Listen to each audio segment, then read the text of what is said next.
第171章，自己查自己。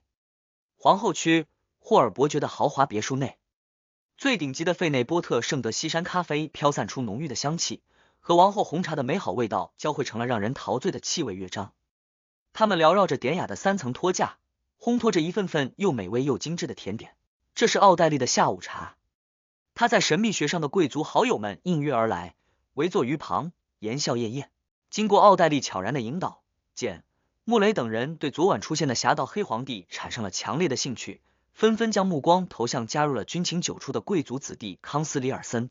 那位黑皇帝究竟有没有非凡能力？长相甜美的克里斯汀好奇问道。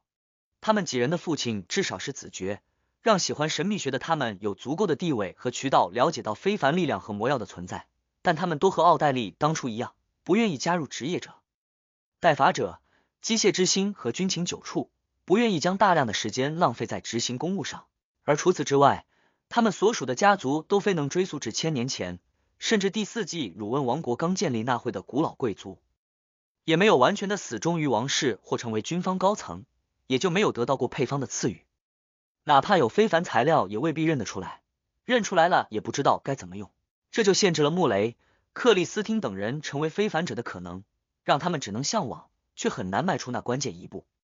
至于他们长辈私底下有没有收集魔药配方，培养几个属于家族的非凡者，那就不是他们能够了解的事情了，毕竟这不被允许，真要被国王抓住把柄，完全能以此为理由剥夺爵位。当然，此时此刻的客厅内已经有了2位背叛者，分别是已经晋升序列8读星者的奥黛丽和搜集到了一件非凡材料，用不了多久就能成为药师的格莱林特子爵。瘦高的年轻绅士康斯喝了口咖啡道：我不做正面的回答，我只是告诉你们一些事实。发生战斗的餐厅内除了有煤气爆炸的痕迹，还通过各种办法检查出了毒素、替身、怨灵尖笑、神圣力量凝聚的子弹等元素。对了，那位黑皇帝，不，那位侠盗，处于幽灵状态，不像是击杀飓风中将麒麟格斯的那位，也不像是在下水道里解决兰尔乌斯那位。窃取黑皇帝牌，制造了卡平案的是愚者先生第3位卷者，仅是贝克兰德，他就至少有3位卷者。他总共会有多少卷者？奥黛丽心头一动，故意懵懂着问道。那里发生了激烈的超凡战斗。穆雷在他的引导下更进一步的问道。卡平家里有非凡者，较为强大的非凡者，甚至不止1位。他只是一个人口贩子啊！格莱林特子爵不自觉地表达了疑惑。奥黛丽保持着浅淡的笑容和好奇的眼神，耐心等待着康斯回答。康斯笑了一声道：穆雷的猜测是正确的，我只能说这么多。难道你们想让我被族长关禁闭？卡平家里有较为强大的非凡者，不止1位。果然，他不是一个普通的人口贩子，他或许涉及了许多神秘事件，贩卖人口。难道他有涉及邪教祭祀？愚者先生的卷者就是针对这个动手的。兰尔乌斯那次也差不多，涉及邪教，涉及祭祀，涉及真实造物主降临。卡平背后不知道是哪个邪教，哪位邪神。愚者先生的目标似乎一直对准着那些邪神。果然是神灵间的博弈吗？他不知道已经破坏了那些邪神多少大事了。奥黛丽一下联想了很多，心潮渐渐有些澎湃。我们塔罗会的敌人是邪神，其他都不够资格。愚者先生难道想拿到邪神克星的称号？奥黛丽抿了抿嘴，在心里轻笑了一声。旋即他收起情绪，暗自忏悔了一句：奥黛丽，你怎么能这样？怎么能拿愚者先生开玩笑？中午时分，克莱恩返回明斯克街，不出意外的在自家信报箱内找到了老科勒花钱请某位车夫送来的信，这是他们约定的紧急联络方式。当然，根据克莱恩的预想，不认识单词的老科勒只会通过简单的符号告诉自己什么时候在哪里见面，谁知道信纸摊开后竟是工整的文字，只是瞄了一眼，克莱恩就确认这和黛西单词册上的字迹一致。看来是这位女孩帮老科勒写的，这张纸没有被湿气浸润的现象，也许是老科勒专门买了一些，就是为了紧急联络。克莱恩打开大门，边走入客厅边阅读书信。他没有脱掉外套，只是摘了帽子，靠好了手杖，这是因为房间内的壁炉尚未被点燃。11月初的寒冷正无声无息地往骨头里钻那封信的内容很简单，毕竟黛西会的单词也不算多。他先是感谢了侦探先生的好心和善良，接着告诉克莱恩自己已平安回家，最后委婉的提了一句，希望侦探先生下次来东区时能顺便带上那本单词册。一个有礼貌的女孩。克莱恩轻笑一声，打了个响指，烧掉了信纸，不留任何线索。他决定明天再去趟东区，把单词册还给黛西，并报销老科勒的送信费用和纸张钢笔开支。想到这里，他忍不住叹息一声，低笑道：“队长，现在轮到我给别人报销费用了。”事情只剩最后一点收尾工作，克莱恩突然空闲了下来，他没有浪费时间，再次出门，直接去了克拉格俱乐部。艾伦医生周五下午较常出现于那里，而克莱恩想询问下那个玩塔罗牌的小孩威尔昂塞汀的情况。进了位于希尔斯顿区的克拉格俱乐部后，克莱恩对迎上来的红马甲侍者道：“一杯侯爵红茶，一份甜点，送到大厅角落位置。”艾伦医生和麦克记者他们坐的那里，克莱恩已经看见了戴着金边眼镜、较为冷淡的知名外科医生艾伦·克瑞斯和合作过2次、有双迷人蓝眼的《每日观察报》记者麦克约瑟夫，以及在俱乐部出现频率仅次于夏洛克·莫里亚蒂的贵族马术教师塔利姆·杜蒙特。哦，我们的大侦探来了，正好说到你。塔利姆笑着起身道：“说我坏话吗？”克莱恩开了句玩笑。麦克跟着站起，伸手和他握了握道：“不是，我想再次雇佣你，又有什么事情？”克莱恩对艾伦医生行了一礼，坐到了他们这桌。麦克呵呵笑道：“你应该看报纸了吧？卡平被侠盗黑皇帝干掉了，他的罪恶也被揭发出来了，这真是一件让人高兴的事情。而作为一名记者，必须拥有足够的新闻敏锐性。我打算从警察部门那里拿份名单，去东区采访下被解救出来的少女们，然后将卡平最凶恶、最残忍、最不可饶恕的一面真实还原给报纸的读者们。当然，那些受害者必须匿名。”他顿了一下，压低嗓音道：“我还有一个隐藏的目的，或者说想法，通过这样的采访弄清楚那些少女和他们的家人是否有认识较为特殊的朋友，说不定那就是侠盗黑皇帝。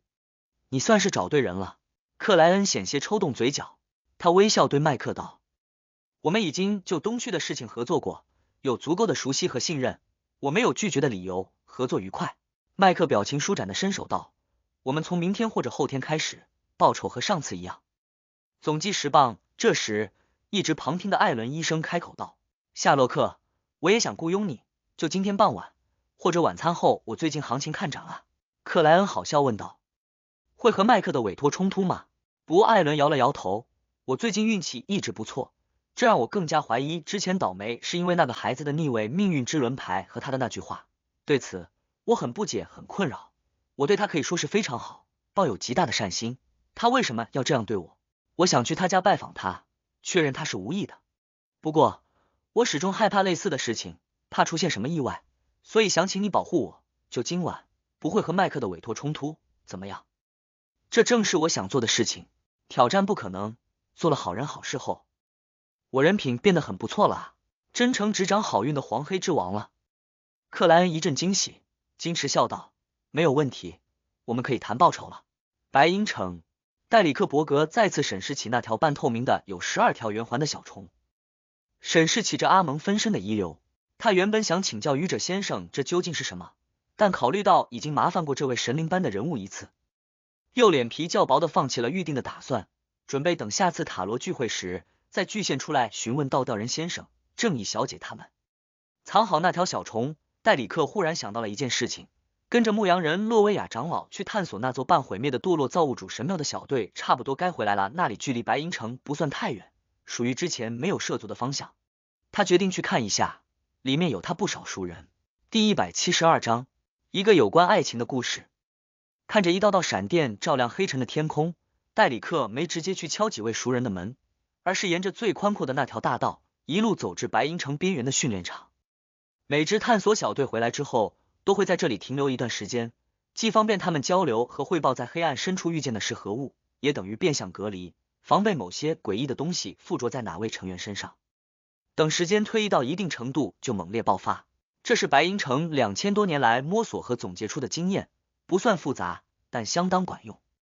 刚进入训练场，腰后插着飓风之斧的戴里克伯格眼前豁然一亮，看见了大气艳丽，似乎只有30来岁的洛威亚长老，也看见了2位同年龄段的熟人。白银城只有那么大，受限于环境，人口一直增长不上去，一个年龄段的人说少不少，说多也不多，戴里克不敢说全部都认识，但也见过大部分，与其中一些更是好几年的通识教育课同学加训练场同伴。这支探索小队里，戴里克最熟悉的是曾经还与他做过巡逻小队队友的达克·瑞金斯。这位叫做达克的少年个头中等，身材微胖，以力量见长，乐观而开朗，脸上常常挂着让人亲近的笑容，目前是巨人途径的序列8决斗者。此时此刻，双方隔着一段半透明但坚硬如钢铁的墙壁，无法进行有效接触，必须等待探索小队的队员们全部确认没有问题，双方才能直接碰面。自父母死后变得沉默孤僻的戴里克挥了挥手，向达克打着招呼。那位决斗者有所察觉，侧头望了过来。达克，怎么样？没遇到什么危险吧？戴里克喊了一声。那段黑色墙壁所用的材料来自白银城不远，叫做暗琥珀，坚硬如钢的同时又拥有一定的透明度和良好的声音传导性。戴里克的话语没受什么阻碍就透了过去。在戴里克想来，达克肯定会露出灿烂的笑容，习惯性的挥舞手臂道：“你看我没受什么伤，就应该知道我们没遇到太危险的事情，都是小问题。”听到他的声音，达克走了几步，靠近墙边，微笑着回答道：“没有。”一直都很顺利，看着他挑不出毛病的微笑，戴里克突然遍体发凉，就像夜晚露宿于废弃的塔顶或毁灭的城市里一样。四周一片漆黑，暗流积蓄。克拉格俱乐部内，克莱恩和艾伦医生就报酬达成了一致，2磅。不得不说，医生的钱就是好赚，换我以前，这样的委托顶多支付10苏勒。本就有心接这个任务的克莱恩在心里感叹了一句。他记得在职业者小队的时候，听收尸人弗莱提过一句，知名医生的收入很高。当时不像诗人的诗人伦纳德·米切尔回应道，据他所知，如果在贝克兰德繁华区域买下一栋房屋做店铺，最快回本的选择就是改造成诊所。双方约定晚餐后去拜访威尔昂塞汀家，而此时才下午3点不到。于是马术教师塔利姆招呼着他们3人，凑成一桌，玩起了升级罗塞尔大帝发明的那种。我预想的是打会网球，练练射击，翻翻图书馆里的书籍，多健康的生活啊！可为什么会变成现在这样？打牌的间歇，克莱恩悠然想到。坦白的讲，以他现在的魔术造诣，完全能让艾伦医生、麦克记者和塔利姆输光身上带着的所有钱。但我是个诚实的人，我更相信我的技术和运气。克莱恩在红马甲侍者洗牌的时候，拿起奶油酥饼，享受的咬了一口，他由衷的赞叹道：“这才是生活嘛！”打牌的过程中，克莱恩注意到了一件事情，那就是马术教师塔利姆不再像之前那样时常发呆，充满烦恼。他朋友爱上不该爱的人的事情解决了。克莱恩喝了口侯爵红茶，颇感好奇的想到，作为一名侦探，他知道这件事情不该当着别人的面问，于是按捺了下来，专心打牌。到了5点，麦克约瑟夫因为还要回报社一趟，4人的牌局就此终止。克莱恩赢了5苏勒，最近手气真的不错。克莱恩欣慰赞叹之余，看见艾伦医生离桌去了盥洗室，遂控制嗓音，低沉笑道：“塔利姆，你那位朋友的事情解决了。”塔利姆正将手里的牌丢到桌子中间，闻言怔了一下，叹息笑道：“算是吧。”他颇有交流欲望的补充道：“其实也不是什么太严重的事情，是我当时想的太多。简单来说，就是一位身份显赫的年轻绅士爱上了一个平民女子，你知道的，类似地位的男子必须娶贵族小姐，呵，对他而言，连富豪的女儿也不行，这样啊。亏我脑补了很多狗血又离奇的故事，比如爱上了男人，爱上了怪物，爱上了伦理关系不允许的对象。”克莱恩一阵失望，好笑说道：“据我所知，上流社会的男士们并不介意在外面养一个情妇，不，夏洛克，你不懂爱情，明白吗？爱情。”那位年轻绅士只想娶那个平民女子，塔利姆感叹道：“是，我不懂，我只是条单身狗。”克莱恩张了张嘴，竟无言以对。塔利姆自顾自唏嘘道：“为了那位年轻绅士的前途，我曾经想过请你找位有些神奇能力的人。隐蔽的，呵呵，总之，我是个遵纪守法的人，只会在脑袋里想一想，后来事情怎么解决的。”克莱恩饶有兴致的问道。塔利姆端起高原咖啡喝了一口，解决的办法比我想象的简单，我直接找到了那位女士，将困境告诉了她。她很理智的表示愿意离开那位绅士，并请我帮忙。不得不说，她真是位体贴、善良、文雅又美丽的女孩。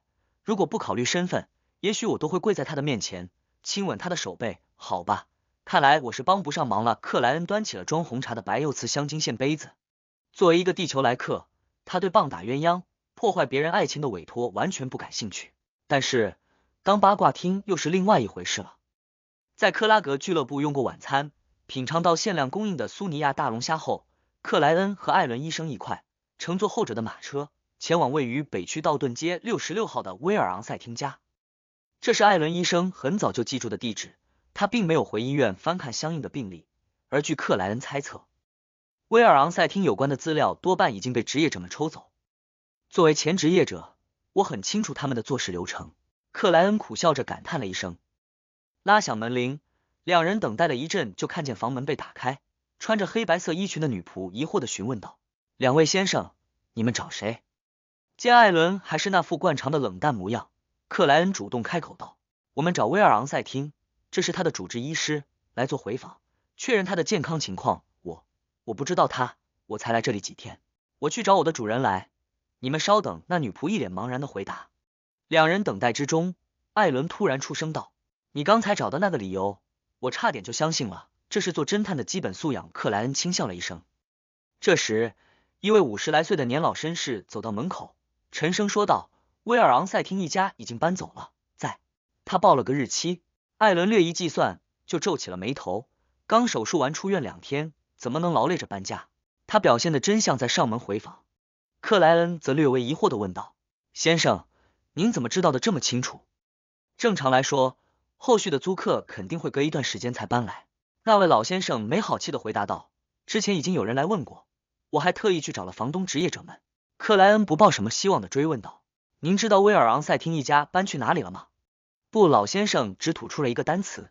那他们有在这里留下什么物品吗？克莱恩斟酌了一下，继续发问。有一些，那位老先生吸了口气道，但都给之前那帮人了。遇上同行真是一件无奈的事情，他们总是能提前想到你会想到的事情。克莱恩忍不住想要叹息。见后续已经没有线索，克莱恩和艾伦礼貌告辞，离开了道顿街66号。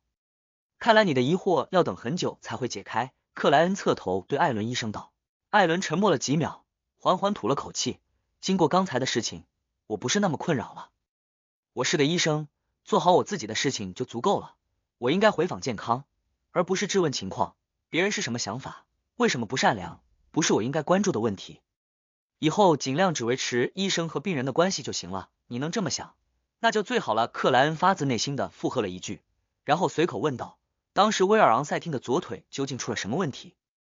他的左小腿长了一圈奇怪的瘤体，恰好形成了一个环形，严重压迫到了血管。艾伦医生回忆道，但那个孩子竟然没什么太痛苦的表情，只是显得有些害怕。我们最初想保守治疗，但情况迅速恶化了。第173章，一场噩梦。白银之城。戴里克伯格不知道自己是怎么回到家里的，只记得那份难以言喻的恐惧。和过往相比，达克瑞金斯的性格与表现没有太大的不同，但又确实有了让人不安的改变。戴里克害怕白银城被邪神堕落造物主盯上，害怕自己还没有成为太阳，将白银城从长达2000多年的诅咒中拯救出来，给这里的居民希望与阳光，他就已经被彻底毁灭。此时此刻，他分外痛恨自己还不够强大，还只有序列8。不能就这样看着。戴里克豁然站起，准备冲去圆塔，将自己发现的异常告诉6人议事团其他长老，告诉首席科林伊利亚特。但戴里克很清楚，类似的异常根本算不上一点。每次对黑暗深处的探索，伴随成员们的必然有几天、10几天，甚至超过1个月的高度紧绷状态，那真是随时随地可能遇上或强大或诡异的怪物。另外，没有人烟的荒芜和看不见希望的旅程会带来极端的压抑，再加上为了安全，探索小队的成员在外出阶段都不被允许有性方面的宣泄，这就让他们每经历一次探索，心灵方面都可能出现一定的重塑。如果再遇上小队成员死伤过半的巨大危险，剩下的人性格大变并不是太少见的事情。对这种人的处理，只有按照惯例的隔离和治疗，几乎没有例外。白银城有巨龙途径的前面3个序列，所以并不缺少精神分析师。戴里克冲到门边，忽然放缓了脚步。他知道这样找6人议事团汇报很可能没有效果，不小几率还会招惹来怀疑，甚至有被牧羊人洛威亚长老盯上的危险。徘徊了10几秒，戴里克一咬牙齿，拉门而出。他认为自己必须提醒6人议事团的长老们，哪怕会因此承受不小的风险。对白银城的绝大多数居民们而言，用牺牲来维持这座城市的存在，维持这个文明的延续，是耳濡目染后铭刻入骨髓的信念。自私的人在这样的内外部环境下往往活不了多久。当然，戴里克也不是完全的鲁莽，在塔罗会诸位成员，尤其倒吊人的言传身教下，他清楚的明白某些时候要懂得忍耐，要适当保全自身，不做无作用没必要的牺牲。这是为了更好的守卫白银城。我只是说我观察到的异常，应该没什么危险。戴里克自我安慰着，奔跑得越来越急。终于，他看见了那座象征白银城最高权力的圆塔。他找到值守这里的非凡者，提出了面见首席的请求。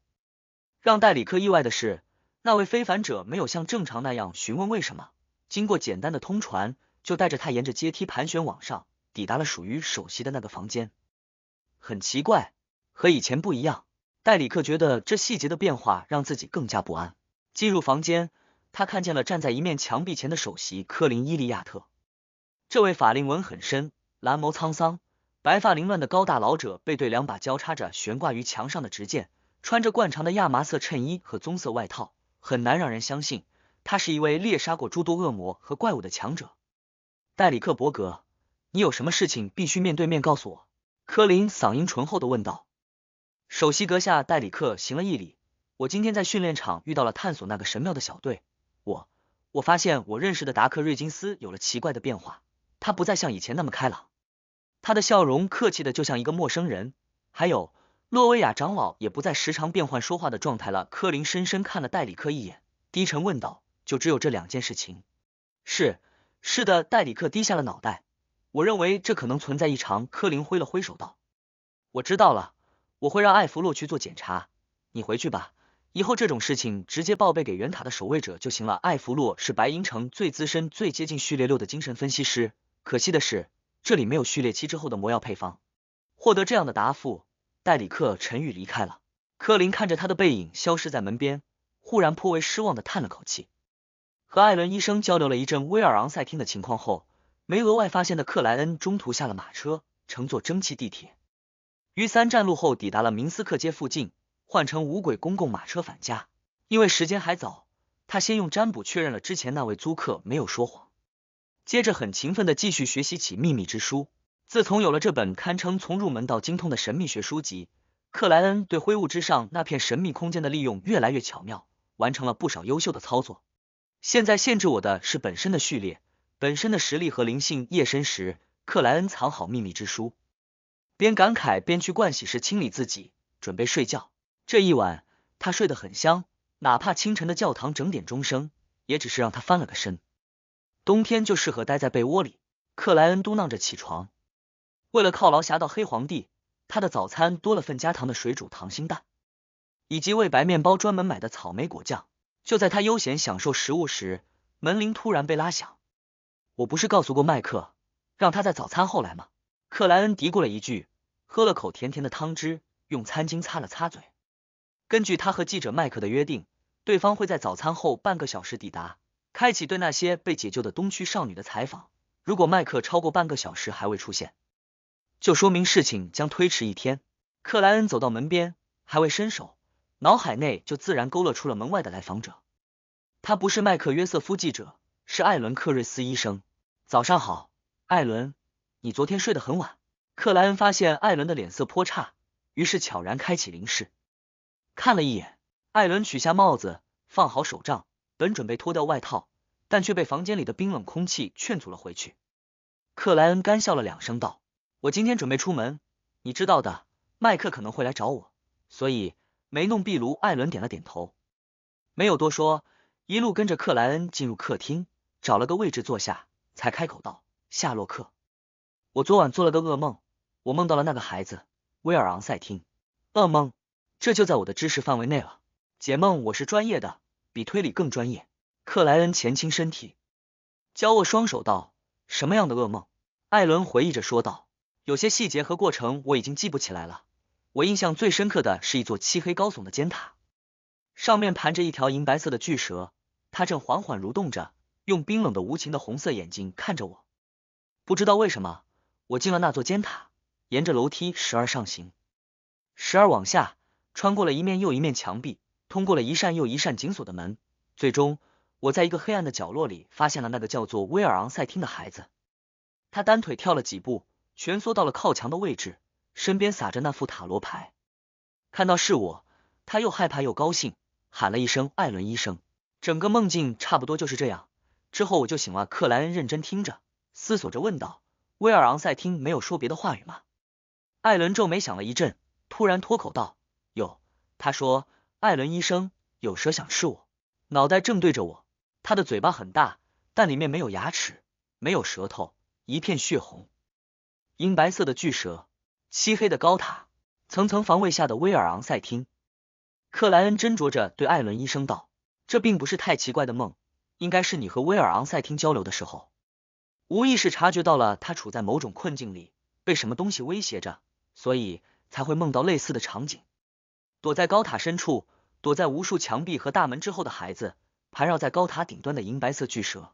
呵呵，作为一名侦探，或多或少要懂一点心理学，报纸上也经常会有介绍。让我不解的是，你为什么直到今天才做这样的梦？克莱恩在解读上没有撒谎，只是未去讲可能的真正缘由。艾伦张了张嘴道：我刚才太急切了，忘记了一件事情。他边说边掏出了皮质的钱夹，从里面拿出了一只手工不错的千纸鹤。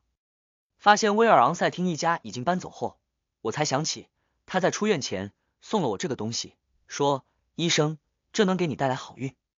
我当时并没有在意，随手把它扔在了办公室的抽屉里，昨晚和你分别后才去拿了回来，放进了钱包，结果夜里就做了刚才那场噩梦。克莱恩望着千纸鹤，若有所思地点头道：艾伦医生，看来威尔昂塞汀并不是有意让你倒霉，他事后有做弥补。罗塞尔大帝发明的千纸鹤本身就有给予美好祝愿的意思，而他还说这会给你带来好运。艾伦下意识就反问道：千纸鹤折法是罗塞尔大帝发明的？我不知道是不是他，但我觉得应该是他。克莱恩上翘嘴角道：大概是第174章灵界的特殊。在克莱恩的解释和宽慰下，艾伦放心了不少，准备再观察几天，看是否还会做类似的噩梦。微笑将这位知名外科医生送出大门后，克莱恩的表情突然变得沉凝，似乎在思考什么事情。他刚才对梦境的解读没有问题，漆黑的高塔，重重阻拦的墙壁和大门，以及银白的巨蛇，确实象征着威尔昂塞汀被某样事物威胁着的处境，象征着这个孩子害怕无助，试图躲到层层防护后的心态。但问题的关键在于，这大概率不是艾伦医生的灵性自主获得的启示，否则他不可能等到昨晚，等到翻出那只千纸鹤才做这样的梦。早在威尔昂塞汀出院前，早在他的灵性无意识间察觉到某些奇怪的事情时，就应该有类似的发展。所以克莱恩怀疑这场梦境是别人灌输给艾伦医生的，媒介就是那只千纸鹤。克莱恩开灵室仔细观察过这件手工艺品，但没发现它有任何灵性光彩。不过他的灵感，他的直觉都告诉他那只千纸鹤有些奇妙的地方，也许设计了最虚无、最难以把握、最值得敬畏的命运。那个叫做威尔昂塞汀的小孩不简单啊！看来神奇的很可能不是那副塔罗牌，而是他本身。银白色巨蛇是危险的象征，这是又与倒霉、幸运等因素有关。难道它代表着水银之蛇，怪物途径的序列一？水银之蛇。克莱恩思绪发散开来，却又无法肯定任何事情。他转而分析起梦境是怎么灌输的问题。以克莱恩目前的神秘学造诣，这并不是什么太复杂、太难以理解的事情。他很快就有了思路。首先可以排除怨魂幽灵的影响，那会让艾伦医生的气场颜色染上或浅或深的黑绿，而我刚才没有发现这方面的迹象。能让梦境主人不出现异常情况的灌输大致有两种办法：一是类似梦魇的非凡能力，像队长那样靠引导来达成目的，而且本身不能参与的太深入，否则同样会留下痕迹；二就更巧妙更高端了。梦境的原理是心灵体遨游灵界，让平时无意识注意到的某些细节，在外部的刺激下，转化为具备象征意义的启示，或者直接从外部获得一些与自身相关的启示，然后将它们告诉精神体，告诉本身灵体。而由于主人正处于睡眠状态，这就会以梦境的形式出现。所以第二种办法就是通过灵界来灌输，先用某些神奇的手段制造出自身需要的启示，接着自然的让目标的心灵体在遨游灵界之时获得反馈回去，那样一来，目标就能梦到别人想让他梦到的场景，而外在不会有一点痕迹。这是目前的我办不到的事情，哪怕是能略微撬动灰雾之上些许力量的灵体状态也不行。克莱恩沉顿了一下，又添加上了一个有可能的猜测：艾伦医生被人通过牵制和暗示了，一旦翻找出他，就会做相应的梦境。这个倒是好确认，只要我对艾伦医生使用通灵术，应该就能发现相应的痕迹。不过对他用通灵术会不会不太友好？或者像乌特拉夫斯基神父借那支星眼蜡烛？不对，认出我身份的是那只吸血鬼，狂热的人偶爱好者埃姆林怀特，不是肌肉结实如同巨人的乌特拉夫斯基神父。克莱恩收回思绪，考虑起接下来该怎么做。他决定等下去灰雾之上占卜危险程度，如果可以接受，那今晚就潜入艾伦医生家，利用梦境符咒等手段暗中观察，看梦境的来源是直接的引导还是间接的伪造。不过以克莱恩的实力和层次，要找到后者的痕迹相当困难，他自己都没有太大的信心。这不是说坐到艾伦医生的旁边并进行冥想，心灵体就能和他遨游同一处灵界，这必须有足够的定位才能办到。根据秘密之书的描述，灵界的存在是相当奇妙的，它和现实世界完全重叠，全部重叠，所以每个人随时都能从灵界获得启示，但灵界没有上下左右之分，过去、未来和现在都有可能在这里交汇，就像是无数知识、无数信息、无数虚幻的灵聚集压缩而成的古怪海洋，和正常概念、正常逻辑里的世界截然不同。正因为如此，从灵界获得的启示只能是各种象征，而非直接的答案。正因为如此，每个人的心灵体会遨游灵界哪一部分，不仅仅与本身所在的地点、所处的时间有关，还和身体、精神当前的状态密切相连。没有对应的定位办法，想于灵界锁定并找到某个人的心灵体是不可能成功的，哪怕你就在对方身边。也正因为如此，心灵体遨游灵界也是有局限的，是不敢太过深入的。他一旦迷失，回不到身体，主人就会变成痴呆者，更严重的则会成为植物人。而想身体也进入灵界，以此为跳板完成传送，更是艰难，稍不留神就会迷路，永远也回不到现实世界，直至腐烂死亡。呼，克莱恩吐了口气，暂时将问题抛到了脑后。他掏出怀表，看了下时间，发现自己思考的太久，早餐都凉透了，而麦克记者到现在都还没有来。这说明委托大概率会推迟一天。本着不浪费的精神，克莱恩吃完了剩下的那些食物，然后去灰雾之上做了次占卜，诧异的得到这是一点危险也没有的启示。做完这一切，约定的时间已经超过，他不再犹豫，换上厚重夹克，戴好鸭舌帽，拿上单词册，离开了明斯克街15号。他最初的计划是陪麦克约瑟夫到东区采访时，找机会给老科勒一些暗示，让他不要提自己曾经承诺帮利弗寻找女儿的事情。至于利弗一家，则由老科勒去提醒。而现在麦克将事情推迟了一天，克莱恩也就更加从容了，不再担心会出现失误和意外。结合老科勒提过的地址，克莱恩根据占卜获得的启示，进入东区深处，在一道道或警惕或戒备或麻木或贪婪的目光注视下，找到了那个位于3层的房间。这里摆着2张高低床，地上还铺着一些破旧的床褥，每个空余的地方都堆满了杂物。克莱恩直接望向最里侧那张高低床的下铺，喊了一声老科勒，唰的一下，老科勒翻身坐起，惊喜的靠向门边。您果然来了，昨天给您送了那封信后，我就猜到您今天会来找我，所以我没去码头，一直等在家里，好吗？不用我再考虑怎么编谎话来解释我直接到这里找你的原因。克莱恩环顾一圈，转而说道，老科勒，以你现在的收入，完全可以租更好的房间，换更好的地方，为什么只是从地铺换成了高低床？那些钱大部分是要帮您搜集消息的。老科勒笑笑道，而且我不再年轻，我得为以后身体彻底衰弱下来攒些钱。克莱恩默然了2秒道，你可以考虑下买些保险，比如那个孤寡老人救助险，它能让你在真正老去后，每周都领到一份至少能填饱肚子、能睡在房间内的钱。这个世界的保险业在第4季就有萌芽，经过罗塞尔大帝的推动，现在已经较为成熟，主要有海运贸易相关的各种保险、火灾险、伤害险，以不同名义出现的养老险等，整体更集中于富翁和中产。这我知道，我还是个工人的时候，每周都会交3便士的保险费，但后来没了收入。老科勒感叹道，他现在最大的问题就是收入不稳定，不知道来自侦探先生的线人费会在什么时候中断。克莱恩也没法承诺什么，指了指外面道，我们去利弗家。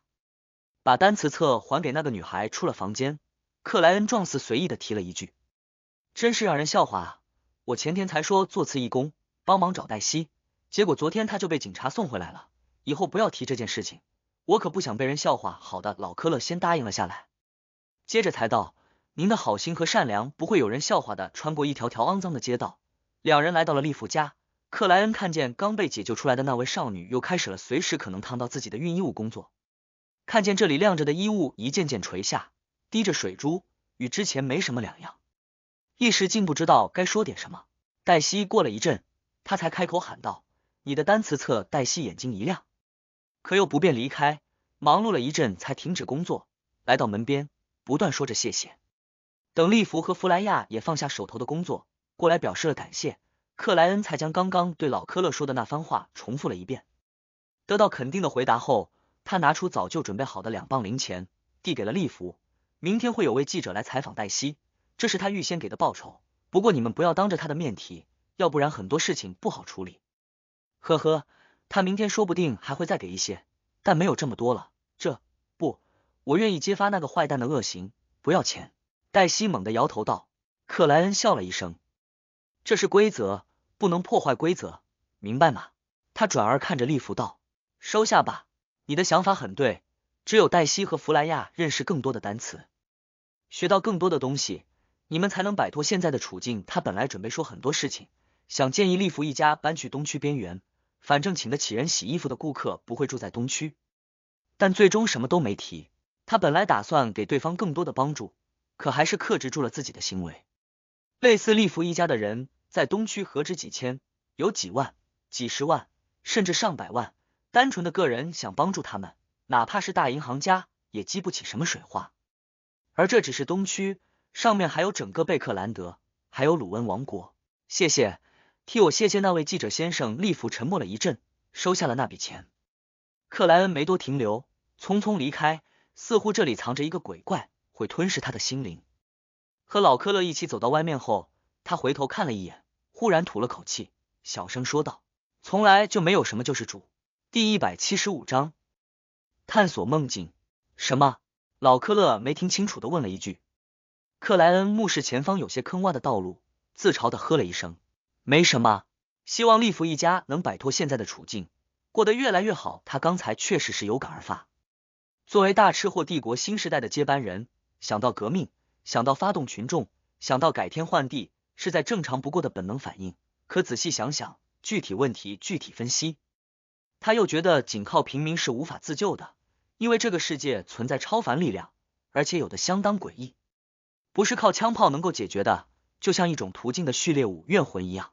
这是一方面，另一方面是受限于非凡特性守恒定律，受限于材料的获得，超凡力量无法普及，人数的优势难以转化为有效的战力，而即使能够普及，只要失控问题不解决，也同样会带来灾难。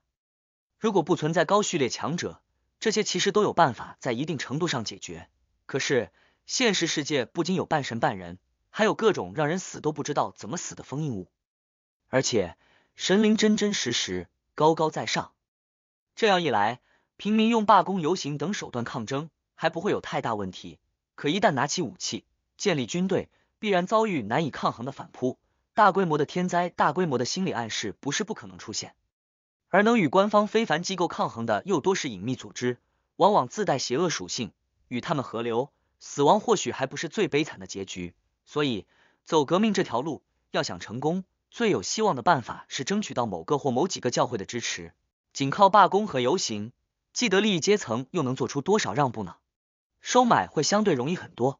倒是上次真实造物主差点借助平民们的悲惨处境降临贝克兰德的事情，让女神教会和知情贵族们似乎有了些触动。这从麦克记者接受的调查任务和正义小姐反馈过来的情况可以窥见一二。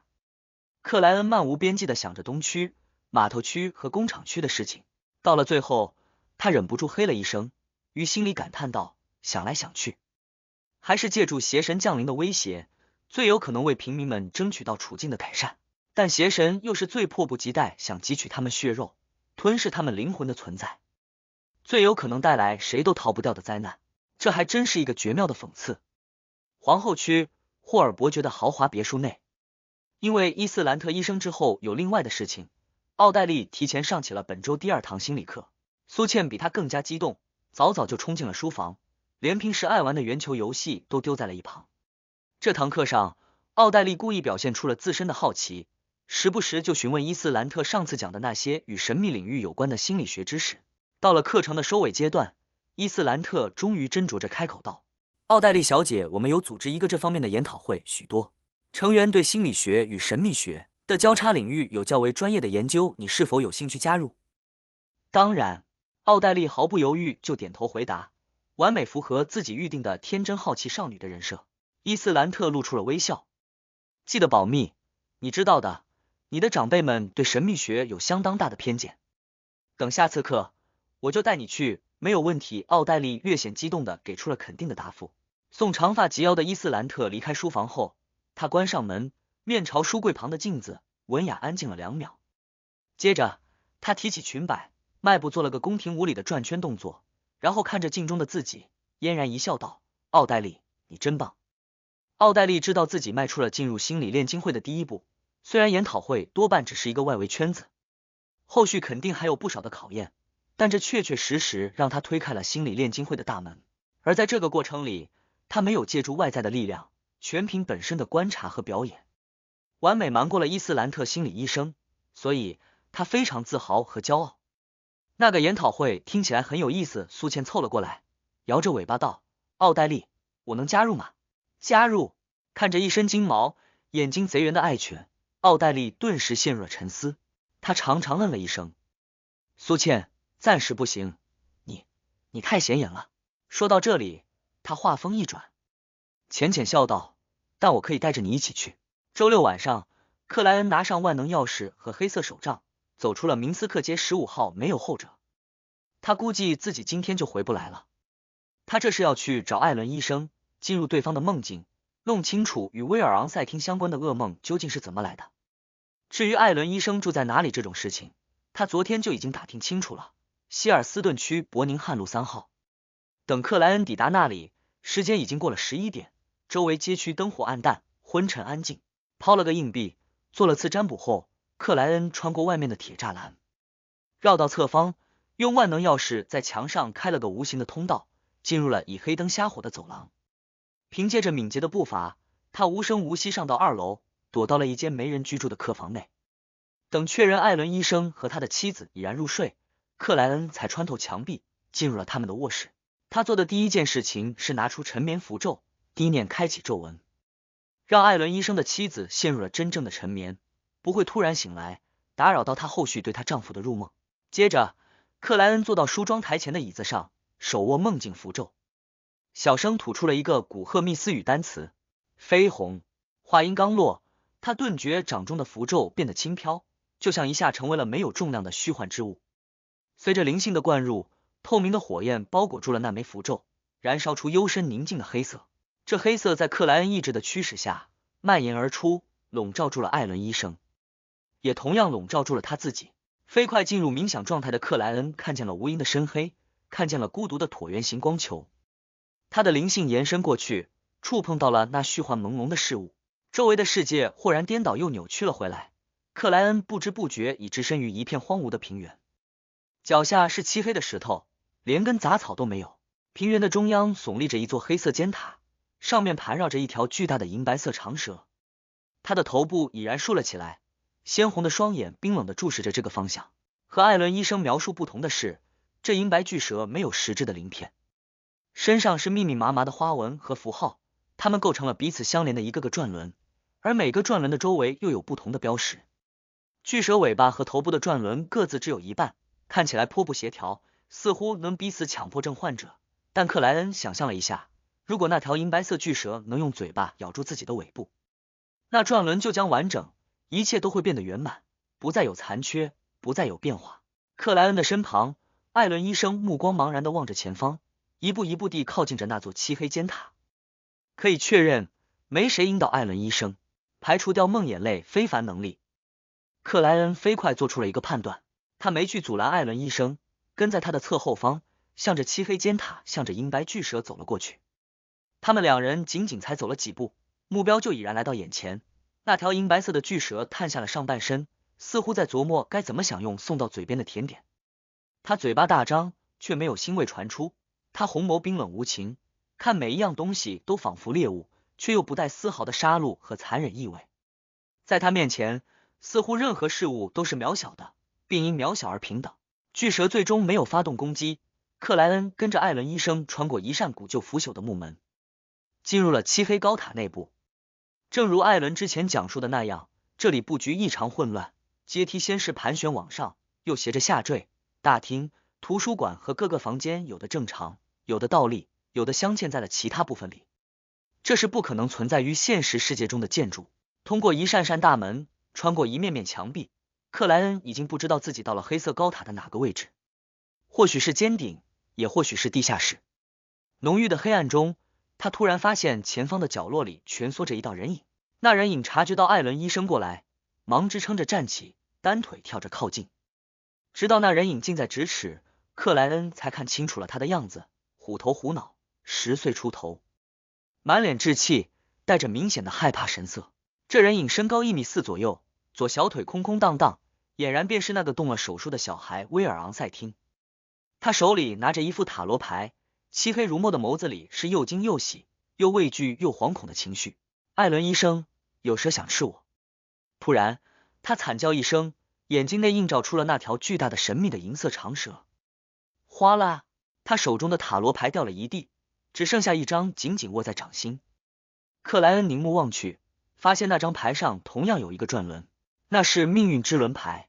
哗啦，梦境瞬间破碎了。克莱恩发现自己依然坐在梳妆台前的椅子上，